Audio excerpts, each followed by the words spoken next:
If somebody has less than 2 years service with their employer, then the employer can skip the process as long as it's not part of their contractual procedures. So it's always worth checking to see if the disciplinary or dismissal procedures form part of your contract of employment.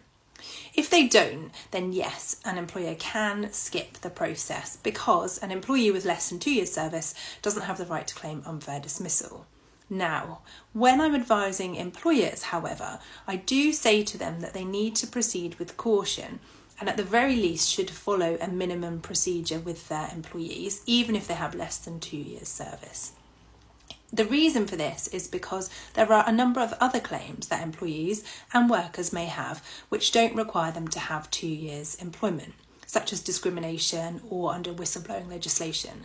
And therefore, if you followed a minimum procedure, it helps in relation to not only the fairness of the dismissal decision, but also in relation to any defence of a claim that an employee may bring later on.